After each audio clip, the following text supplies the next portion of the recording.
आप सबों के बीच प्रकाश सर के द्वारा आसान शब्दों में बताई गई क्वेश्चन ध्यान दे। जो यहाँ से पढ़ेंगे अच्छा से वो टॉपर निश्चित रूप से करेंगे। ध्यान से पढ़िए और ध्यान से समझे, बस आसान शब्दों में यह वीडियो को देखें। सक्सेस पॉइंट बसरिया में आप सभी का स्वागत है। हम बताने जा रहे फिर आप लोग का हैं जैक स्वागत है द्वारा मॉडल जारी सेट 1 का क्वेश्चन नंबर 26 में।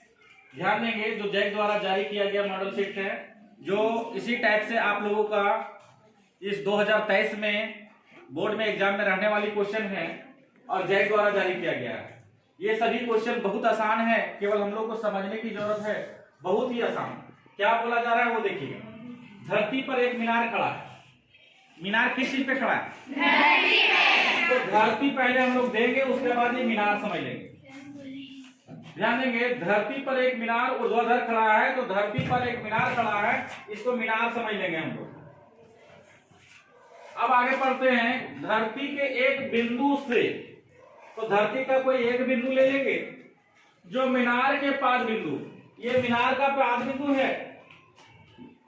बिंदु से, जो मीनार के पाद बिंदु से दूरी 15 मीटर है। मतलब ये जो बिंदु है, धरती का एक बिंदु से मीनार के पाद बिंदु से 15 मीटर दूर ये बिंदु है।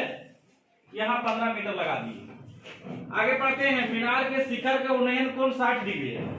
मीनार ये है, इसका शिखर ये है, और यहाँ नीचे से जब ऊपर की ओर हम लोग देखते हैं तो उसको कहते हैं उन्नयन कोण। तो उन्नयन कोण आपका 60 डिग्री है, यहाँ पे 60 डिग्री लगा देंगे। अब पूछा हम लोग को तो मीनार की ऊंचाई है, तो ये मीनार की ऊंचाई ए वाला ऑप्शन है, बी है या सी है या डी है, ये हम लोग को समझना है। तो इस मीनार की ऊंचाई को हम लोग h मान लेते हैं और हम लोग को ज्ञात करना है मीनार की ऊंचाई। ये सभी क्वेश्चन में आप लोग को ये जरूर समझना है कि हमको ज्ञात क्या करना है और क्वेश्चन में हम लोग को दिया क्या है।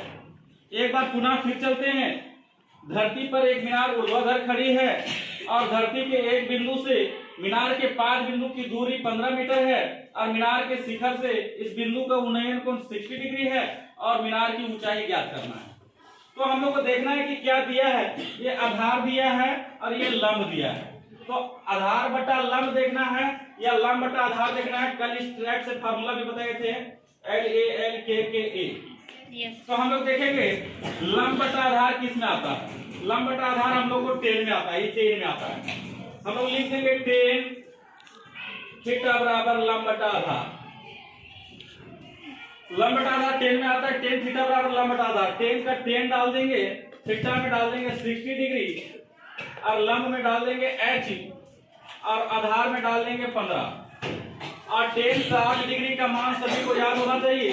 10 60 डिग्री का मान होता है √3 बराबर h बटा में 15। और यहाँ से तिरछा गुना कर देंगे, h एकम h और इधर से 15 को √3 से, तो 15√3 मीटर।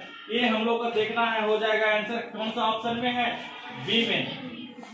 इस तरह से हम लोग का आंसर कंप्लीट हुआ। इस तरह से मॉडल सेट जब 2 निकालेगी, जैक के द्वारा जारी होगा, तो मॉडल सेट यहाँ 2 के जगह पे 1 के जगह पे 2 रहेगा और क्वेश्चन नंबर 26 में इसी टाइप से आप लोगों के बीच में एक क्वेश्चन रहेगा। तो इस तरह से आप लोग का सॉल्यूशन कंप्लीट हुआ। धन्यवाद। नहीं घुमा नहीं, छोड़ो।